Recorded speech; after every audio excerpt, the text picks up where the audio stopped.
예수 농복교회 예배 참석하신 여러분 한 분 한 분을 환영합니다. 사랑합니다. 축복합니다. 다 함께 사도신경을 고백하면서 3월 22일 주일 예배 하나님께 올려드리겠습니다. 나는 전능하신 아버지 하나님 천지의 창조주를 믿습니다. 나는 그의 유일하신 아들 우리 주 예수 그리스도를 믿습니다. 그는 성령으로 잉태되어 동정녀 마리아에게서 나시고 본디오 빌라도에게 고난을 받아 십자가에 못 박혀 죽으시고 장사된 지 사흘 만에 죽은 자 가운데서 다시 살아나셨으며 하늘에 오르시어 전능하신 아버지 하나님 우편 앉아 계시다가 거기로부터 살아있는 자와 죽은 자를 심판하러 오십니다. 나는 성령을 믿으며 거룩한 공교회와 성도의 교제와 죄를 용서받는 것과 몸의 부활과 영생을 믿습니다. 아멘. 찬송가 90장을 찬송하겠습니다. 주 예수 내가 알기 전. 주 예수 내가 알기 전 날 먼저 사랑했네. 그 크신 사랑 나타나 내 영혼 거듭났네.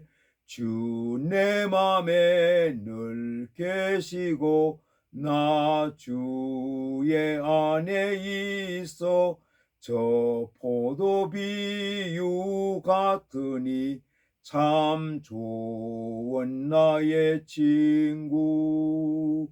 내 친구 되신 예수님 날 구원하시려고 그 귀한 몸을 버리사 내 죄를 대속했네. 나 주님을 늘 믿으며 그 손을 의지하고 내 몸과 마음을 바쳐서 끝까지 충성하리. 내 진실하신 친구여 큰 은혜 내려주사 날 항상 보호하시고 내 방패 되옵소서. 그 풍성한 참 사랑을 네 능히 끊을 소냐. 날 구원하신 예수는 참 좋은 나의 친구. 아멘. 기도하겠습니다.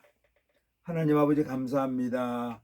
귀한 날 복된 날 주시고 저희들을 주의 성소에 불러주시고 마음과 뜻과 정성을 모두어 하나님 아버지 앞에 예배단을 쌓게 하시니 감사합니다. 저희 예배 받으시고 영광 받으시며 하나님 아버지 저희 한 심령 가운데 큰 기쁨, 보람, 소망의 귀한 시간을 허락하여 주옵소서.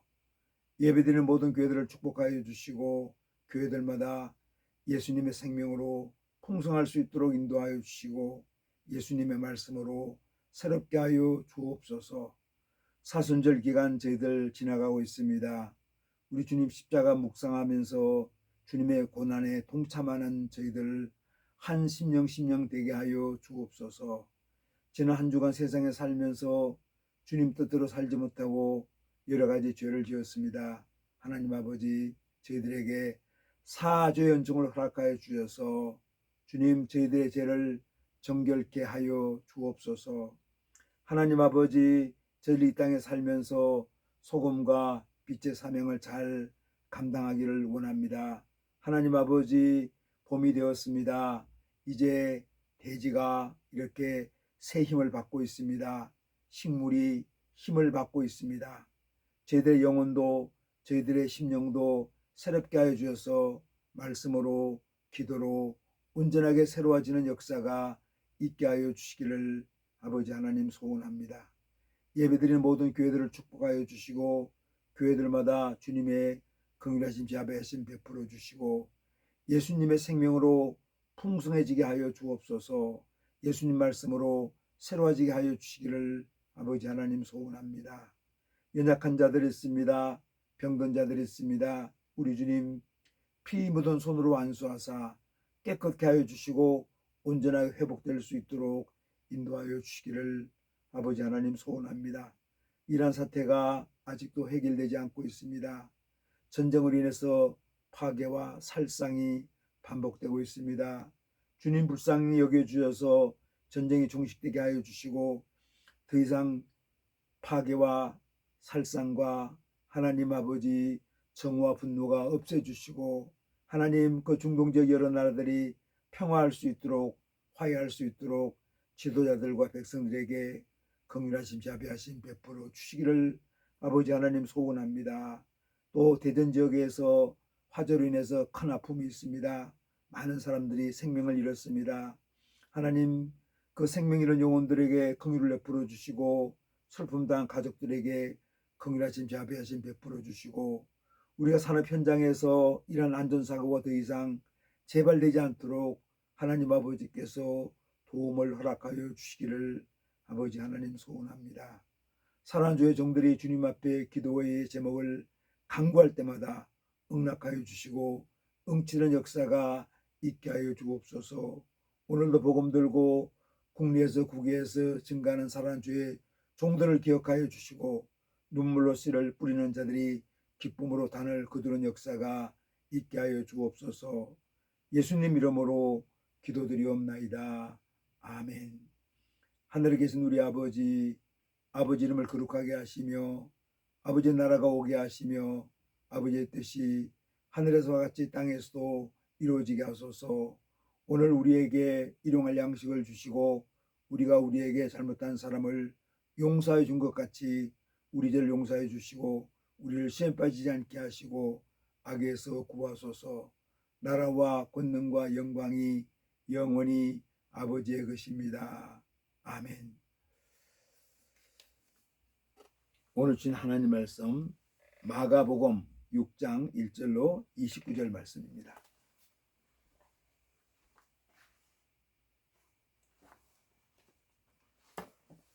마가복음 6장 1절로 29절까지 말씀을 봉독하겠습니다.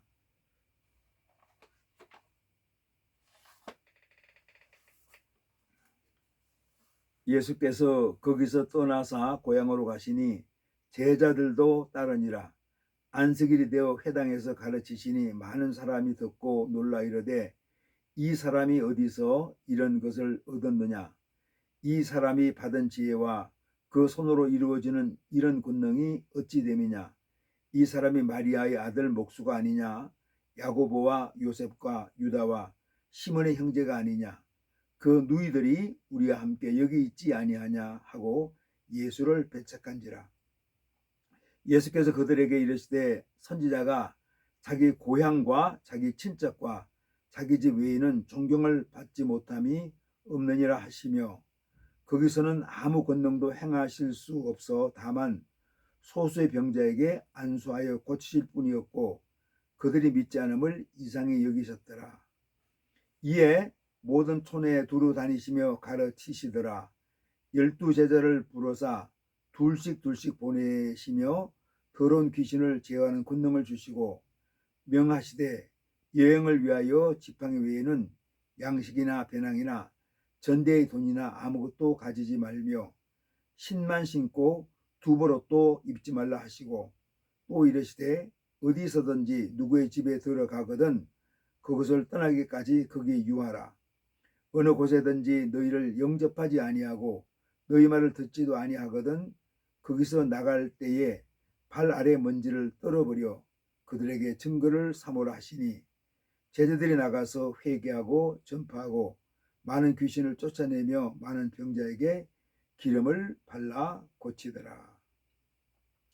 이에 예수의 이름이 드러난지라 헤롯 왕이 듣고 이르되 이는 세례 요한이 죽은 자 가운데에서 살아났도다. 그러므로 이런 능력이 그 속에서 일어나느니라 하고 어떤 이는 그가 엘리야라 하고 또 어떤 이는 그가 선지자니 옛 선지자 중에 하나와 같다 하되 헤롯은 듣고 이르되 내가 목벤 요한 그가 살아났다 하더라.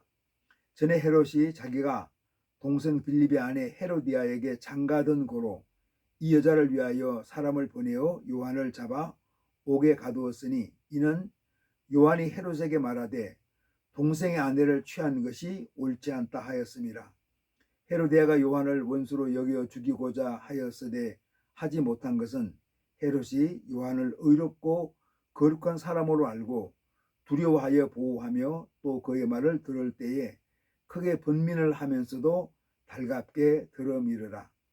마침 기회가 좋은 날이 왔으니 곧 헤롯이 자기 생일에 대신들과 천부장들과 갈릴리의 귀인들로 더불어 잔치할세 헤로디아의 딸이 친히 들어와 춤을 추어 헤롯과 그와 함께 앉은 자들을 기쁘게 한지라.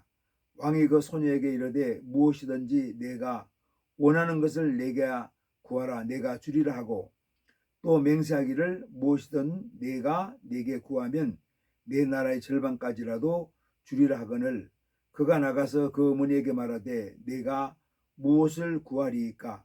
그 어머니가 이르되 세례 요한의 머리를 구하라 하니 그가 곧 왕에게 급히 들어가 구하여 이르되 세례 요한의 머리를 소반에 얹어 곧 내게 주기를 원하옵나이다 하니 왕이 심히 근심하나 자기가 맹세한 것과 그 앉은 자들을 인하여 그를 거절할 수 없는지라.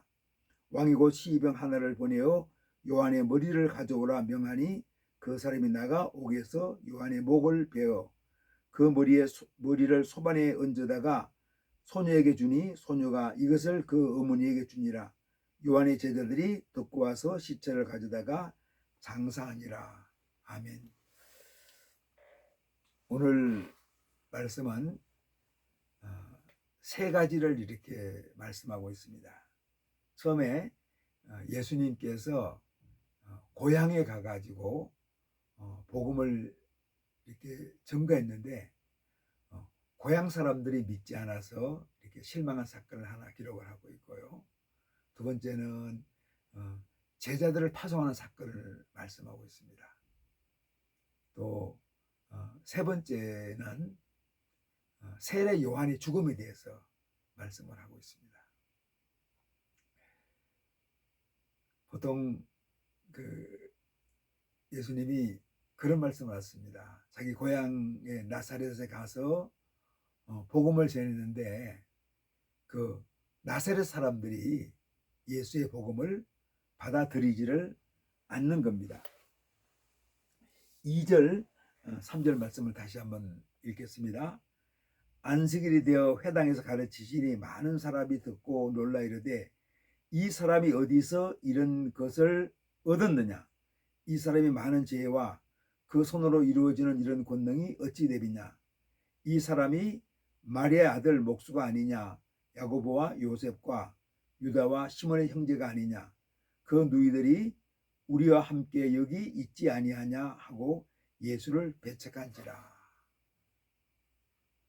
지금 예수님은 어떤 말씀하시는가 하면은 선지자들도 자기 고향에서는 인정받지 못했다는 겁니다. 그래서 목회자들도 자기 고향에 가서 자기 출신 지역에 가서는 이 목회하기가 쉽지 않다는 거죠. 저도 지금 이제 고향에 가가지고 포도 농사를 지면서 이렇게 복음 사역을 하고 있는데 고향 사람들이 쉽지가 않습니다. 왜냐하면 저를 너무 잘 알기 때문에. 그래서 저는 고향 분들과 함께 지내면서 복음 전도자라기보다도 그냥 농부 한 사람으로서 나름대로 이제 그들을 어떻게 좀 섬길까 하면서 그냥 그들에게 필요한 일들을 이렇게 나누면서 이렇게 사역을 하고 있는데 한 가지는 감사한 거는 나이 드신 저희 어머니가 함께 생활하니까 주변 사람들에게 이제 그런 인사는 받습니다. 김정근 목사가 그래도 나이 드신 어머니와 함께 지내는 거, 뭐 제가 어머니한테 제대로 하는 것도 없었지만 어머니하고 함께 지내는 효성이 좀 지극한 목사가 아니겠는가 하는 그런 이미지를 하나 남길 수는 있는 것 같습니다. 그것도 감사한 일이죠. 그래서 어쨌든 예수님은 왜 이제 고향 사람들한테 인정을 받지 못했습니까? 왜냐하면은 이 고향 사람들은 예수님한테 아주 익숙한 거예요. 왜냐하면은 예수님은 저거 우리가 알고 있는 평범한 목수 아니냐, 저거. 그렇게 생각하는 거죠. 내가 어릴 때부터 잘 알고 있다. 우리와 똑같은 목수다. 하나님의 아들이라고 인정하기보다는 그냥 평범한 목수의 한 사람으로 인정을 하는 거죠. 그래서 예수님의 그 전하는 복음, 그 놀라운 복음의 소식이 고향 사람들이 가지고 있는 일종의 선입견. 아, 예수는 저런 사람이다. 예수의 어머니도 알고 예수의 아버지도 알고 그 누이들도 우리와 함께 지내지 않느냐 하면서 이들의 선입견, 또 예수님과 함께 익숙한 것이 복음의 진리를 가로막았다는 것을 볼 수 있습니다. 그래서 우리가 어떤 걸 할 때 우리가 성경을 읽을 때도 그렇습니다. 아, 이 성경 내가 너무 잘 알고 있는 거야. 또 어떤 설교를 들을 때도 아, 이게 내가 너무 그 얘기 뻔한 얘기 아니야? 이렇게 하면은 우리가 성경 말씀에서 귀한 진리를 발견할 수 없습니다.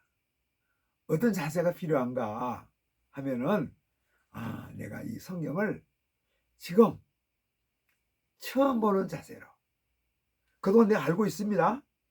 많이 익숙해 있지만 이 성경을 대할 때 어떤 자세가 필요합니까? 내가 그동안에 가졌던 선입견, 이해했던 거 다 내려놓고 새롭게 그 말씀을 대하는 태도가 꼭 필요하다고 한번 우리가 생각해 볼 수 있습니다.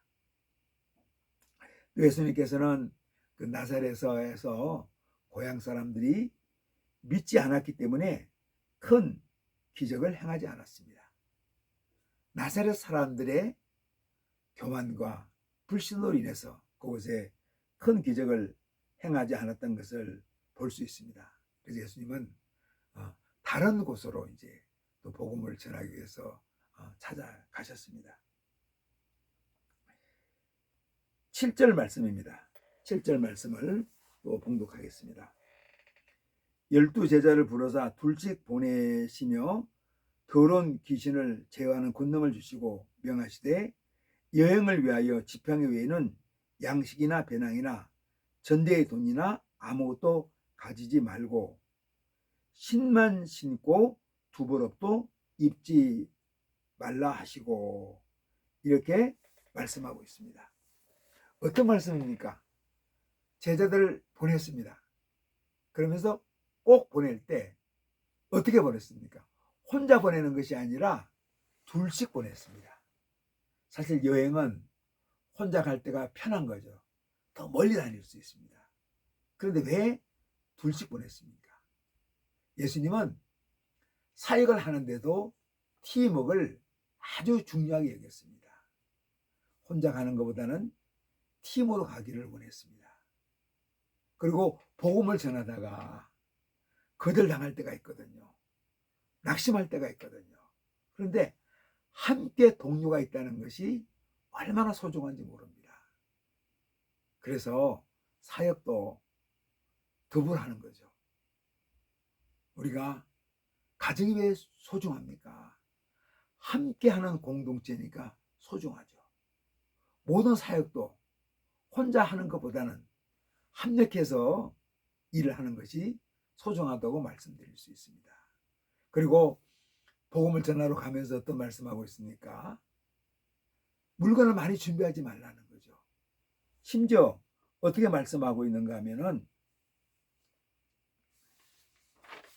지팡이도 갖지 말라, 이렇게 말하고 있습니다. 하나님으로부터는 능력을 받고 복음을 증거하는 거지, 사역을 하는 거지, 이것 준비하고 저것 준비하고 준비하다 보니까 이것도 부족하고 저것도 부족한 거예요. 그래서 제대로 사역을 할 수가 없는 거죠. 우리 사역자들은 어떤 자세가 필요합니까? 하나님께 주신 능력, 하나님께서 주시는 공급하심에 의지해서 우리가 사역을 해야 된다는 것입니다.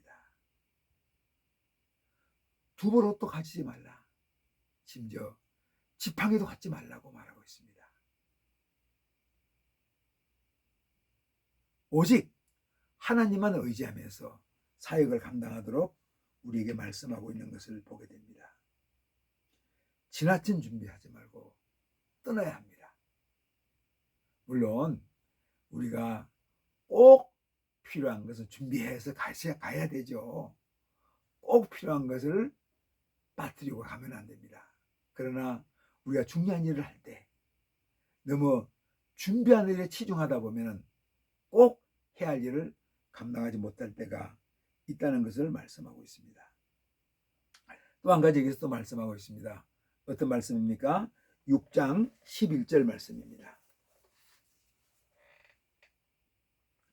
어느 곳에든지 너희를 영접하지 아니하고 너희 말을 듣지도 아니하거든 거기서 나갈 때에 발 아래 먼지를 떨어버려 그들에게 증거를 삼으라 하시니.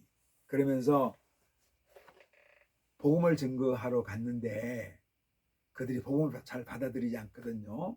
그럴 때 먼지를 떨어뜨리고 나오라. 어떤 말씀하고 있습니까? 그들이 성실하게 최선을 다해서 복음을 증거했습니다. 근데 그 복음을 받아들이지 않는 사람도 있거든요. 그 복음을 받아들이지 않는 것에 대해서 너무나 애달파하지 말라는 거예요. 그 사람이 복음 한 대로 받아들이는 것은 그들의 책임이니까 그냥 나는 최선을 다해서 복음을 전했습니다. 진리의 말씀을 전했습니다. 이걸 만족하고 그들의 거절에 대해서 걱정하지 말고 두려워하지 말고 결론은 하나님께 맡기고 나오라고 이렇게 말씀하고 있습니다. 저는 이 복음을 늘 생각할 때마다 하나님 일을 할 때마다 우리가 결론을 우리가 만드는 것은 옳지 않다고 생각합니다. 그래서 우리가 참 소중한 것은 인생에 있어서 과정이라고 생각합니다. 내가 과정을 겪을 때 내가 할 수 있는 역량에서 최선을 다하는 것이 중요하다는 거죠. 우리가 결과에 너무 집착하고 너무 성과에 집착하면은 우리는 진실한 하나님의 제자됨의 삶을 살 수가 없습니다. 하나님께서 원하시는 것은 우리에게 맡겨진 일, 우리에게 주어진 일, 그것이 가정일이든 직장일이든 그것이 선교일이든 나에게 주어진 일을 최선을 다하는 것이 소중하지 결과에 너무 집착하지 말라고 이렇게 말씀하고 있습니다. 마지막으로 오늘 세 번째 얘기는 어떤 얘기입니까? 세례 요한에 관한 얘기입니다. 세례 요한이 훌륭한 선지자였는데 훌륭한 하나님의 종이었는데 어떤 일을 겪게 됩니까? 불행한 일을 겪게 되는 거예요. 세례 요한이 옥에 갇혔습니다. 옥에 갇히고 한 소녀의 춤값으로 목숨을 잃게 된 거죠. 세례 요한을 생각할 때마다 우리에게 안타까운 마음이 있습니다. 진리를 전했는데 진리에 따라 살아갔는데 그 결국은 순교를 당한 거죠. 요즘에도 이 세상에 그런 분이 많이 있습니다. 최선을 다해 살았는데 성실하게 살았는데 열심을 다 해서 살았는데 그 결과는 어려움을 당하고 때로는 순교를 당하는 아픔을 겪기도 합니다. 여기에서 한번 우리가 생각해 볼 수 있는 것은 진리를 외친 대가가 순교를 당했다고 해가지고 그것이 무의미한 것은 아니라는 거죠. 가장 훌륭한 순교자가 세례 요한이 된 겁니다. 그리고 또 한 가지 우리가 또 이런 질문을 하게 됩니다.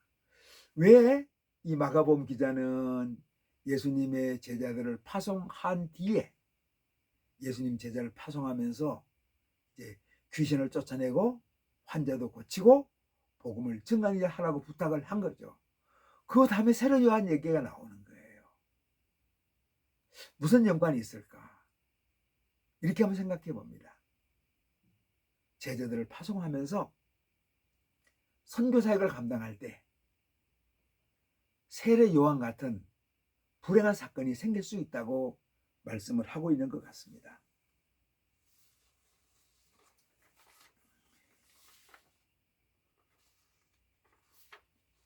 불이익과 고난 앞에서도 진리를 말할 수 있는 용기가 있는가? 이건 우리에게 주어진 일이라고 생각합니다. 가끔 이렇게 생각하거든요. 이제 서로 인사할 때 꽃길로만 가십시오 하고 그렇게 부탁할 때가 많아요. 근데 이거는 복음 선거자에게 맞지 않습니다. 물론 부모 입장에서 우리가 자녀를 키울 때 그렇거든요. 가능하면 자녀가 꽃길로 가는 걸 원하죠. 그걸 또 그런 제목을 갖고 기도할 때가 있습니다. 그런데 인생은 어떻습니까? 꽃길로 갈 때도 있지만 때로는 폭풍우를 지나갈 때도 있는 거죠. 온실 속에서 갈 때도 있지만 온실을 벗어나서 비바람을 맞으면서 우리가 클 때도 있습니다. 어릴 때 부모의 충분한 사랑 갖고 커야 됩니다. 그러나 그 사랑 안에서 머물 수는 없습니다. 선교 현장이라는 것이 모든 것이 다 갖춰지고 모든 것이 준비돼 가지고 할 수 있는 게 아닙니다. 부족합니다. 연약합니다. 그리고 환경이 어렵습니다. 심지어는 우리가 죽음을 무릅쓰고 일을 해야 될 때도 있는 거죠. 그러나 그 고난을 무릅쓰고 때로는 희생을 무릅쓰고 하나님 일을 할 때가 있는 겁니다. 그럴 때 때로는 사람들로부터 이 세상에서 보상받지 못하고 우리의 천국의 보상을 바랄 때도 있습니다. 그래서 이 땅에 많은 순교자들 어떻게 살았습니까? 고통과 고난을 겪었지만 하늘의 별처럼 아름다운 축복을 받은 거죠. 참 제가 여러분도 우리가 가능하면은 참 꽃길을 걷고 싶고 다 칭찬받고 싶고 인정받고 싶고 그리고 누리고 싶고 그런 유혹을 받을 때가 있습니다. 그러나 하나님의 종, 하나님의 자녀들 때로 어렵고 힘들지라도 그것이 십자가의 길일지라도 우리 예수님께서 말씀하셨거든요.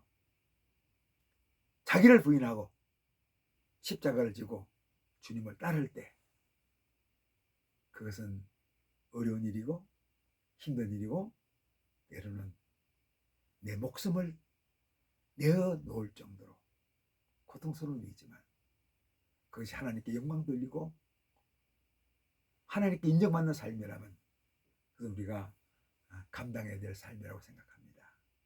제가 여러분이 남은 생에 살면서 예수님의 신실한 제자로 살아갔으면 좋겠습니다. 아멘. 기도하겠습니다. 하나님 아버지 감사합니다. 이 땅에 살면서 우리 예수님의 제자로 신실하게 살아갈 수 있도록 인도하여 주옵소서. 하나님 아버지 주님 사역 감당하는 것이 어려울 수 있습니다. 힘들 수도 있습니다. 그렇지만 예수님과 동행하는 삶을 우리가 꾸준히 신실하게 살아갈 수 있도록 역사하여 주옵소서. 예수님 이름으로 기도드리옵나이다. 아멘. 이제는 우리 각 사람의 구주 되시고 우리 가정 호주 되시며 교회의 머리가 되시는 예수 그리스도의 은혜와 하나님 아버지의 긍휼하시고 자비하시고 온전하신 사랑하심과 성령님의 감동, 감화, 교통, 내주, 충만케 하는 역사가 여기에 머리신 주님의 귀한 자녀들과 우리 예수농복교회 위에 주님의 이름으로 모인 한국교회 위에 우리 대한민국 위에 세계 열방에서 주님 나라 위에서 애쓰는 하나님의 사람들 위해 이제로부터 영원토록 함께 계시기를 간절히 축원하옵나이다. 아멘. 예배를 마쳤습니다. 오늘은 남양주에 있는 저희 집에서 예배 동영상을 촬영했습니다. 예배를 드렸습니다. 봄철 한 주간 이 소생하는 봄과 함께 예수님과 동행하는 한 주간 믿음의 승리 한 주간 되시기를 주님 이름으로 축복합니다. 할렐루야! 아멘!